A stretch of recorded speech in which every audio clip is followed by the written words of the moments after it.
ബാലസാഹിത്യ novel doctor K. Sreekumar. Kunjuttan Carlo കൊളോഡയുടെ പ്രശസ്ത നോവലായ പിനോക്കിയോയുടെ സ്വാതന്ത്ര്യാവിഷ്കാരം. അതുകൊണ്ട് തന്നെ അദ്ദേഹം ചങ്ങാതിയോടു ചാടി പറഞ്ഞു, "അയ്യോ ചങ്ങാതി, ഞാനല്ല അത് ചെയ്തത്. ആ തടിക്കഷ്ണം താനേ എന്റെ കയ്യീന്ന്. " അതു മുഴുമിപ്പിക്കാൻ സമ്മതിക്കാതെ മഞ്ഞമുടിയൻ പറഞ്ഞു, "വേണ്ട, തടിക്കഷ്ണം തന്നെത്താൻ ചാടീന്നൊന്നും പറഞ്ഞ് ഇനിയും എന്നെ മണ്ടനാക്കാൻ നോക്കണ്ട. എനിക്ക് നന്നായി നൊന്തെങ്കിലും ഞാനങ്ങു ക്ഷമിച്ചു. അടുത്ത മരപ്പാവയുണ്ടാക്കാൻ ഈ തടിക്കഷ്ണം തന്നതല്ലേ താൻ? " ചെമ്മൂക്കന് ആശ്വാസമായി. അദ്ദേഹം തടിക്കഷ്ണം ചങ്ങാതിക്കു നൽകി സന്തോഷത്തോടെ യാത്രയച്ചു. തടിക്കഷ്ണവുമായി ഒരു മൂളിപ്പാട്ടും പാടി മഞ്ഞമുടിയൻ മുത്തച്ഛൻ വീട്ടിലേക്ക് നടന്നു. ആ പോക്ക് നോക്കി നിന്നു ചെമ്മൂക്കൻ മുത്തച്ഛൻ പിറുപിറുത്തു. "ഓ, എന്റെ കയ്യീന്ന് ആ ഭാരം ഒഴിഞ്ഞു.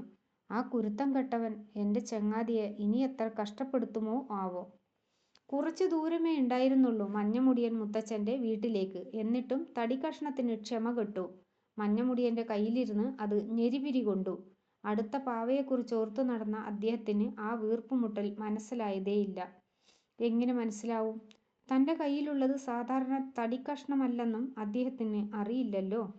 ചെമ്മൂക്കൻ മുത്തച്ഛൻ തന്ന തടിക്കഷ്ണത്തെ അടുത്ത പാവയാക്കി മാറ്റാനുള്ള തിടുക്കത്തിലായിരുന്നു മഞ്ഞമുടിയൻ മുത്തച്ഛൻ. എത്രയും വേഗം നല്ലൊരു മരപ്പാവയുണ്ടാക്കണം. അതിനെക്കൊണ്ട് മനസ്സു നിറയുവോളം നൃത്തം ചെയ്യിക്കണം. ശരിക്കും ഒറ്റപ്പെട്ട തനിക്ക് നല്ലൊരു കൂട്ടാവണം മരപ്പാവ. ഇങ്ങനെ പോയി അദ്ദേഹത്തിന്റെ മോഹങ്ങൾ. അദ്ദേഹം നിലത്ത് പടിഞ്ഞിരുന്ന് തന്റെ പണി തുടങ്ങി. ഉളിയും കത്തിയുമൊക്കെ കൊണ്ട് അദ്ദേഹം തടിക്കഷ്ണത്തിൽ 2 കണ്ണുകളുണ്ടാക്കി.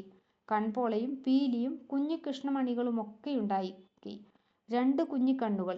പണി തീർന്നതും ആ കണ്ണുകൾ അദ്ദേഹത്തെ നോക്കി ഇളകി മറിഞ്ഞു. അത് കണ്ടപ്പോൾ മുത്തച്ഛന് കൂടുതൽ ഉത്സാഹമായി. പരന്ന് ഭംഗിയുള്ള നെറ്റിയും കറുകറുത്ത തലമുടിയും നിമിഷങ്ങൾ കൊണ്ട് യാഥാർത്ഥ്യമായി. നെറ്റി തുളിച്ചും മുടിനാരുകൾ ഇളക്കിയും തടിക്കഷ്ണം സന്തോഷം പ്രകടിപ്പിച്ചു. എന്നാൽ അടുത്തതാണ് പ്രശ്നമായത്. നല്ല ഭംഗിയുള്ള, കണ്ടാൽ ആർക്കുമൊന്ന് തൊടാൻ തോന്നുന്ന കുഞ്ഞു മൂക്കാണ് മഞ്ഞമുടിയൻ മുത്തച്ഛൻ ഉദ്ദേശിച്ചത്. അങ്ങനെയൊന്നു പണിതതും ഒരു അത്ഭുതമുണ്ടായി. ആ കുഞ്ഞു മൂക്കതാ നീണ്ടു നീണ്ടു വരുന്നു.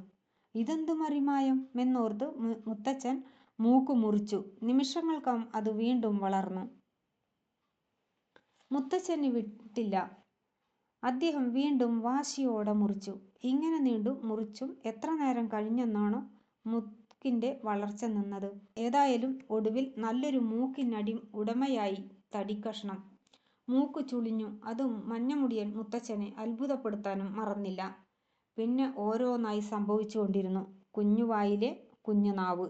വാ തുറന്ന് മുത്തച്ഛനെ കളിയാക്കി ചിരിച്ചു. അത് അദ്ദേഹത്തിന് ചെറിയ വിഷമമുണ്ടാക്കിയെങ്കിലും തൽക്കാലം പുറത്തു കാട്ടിയില്ല.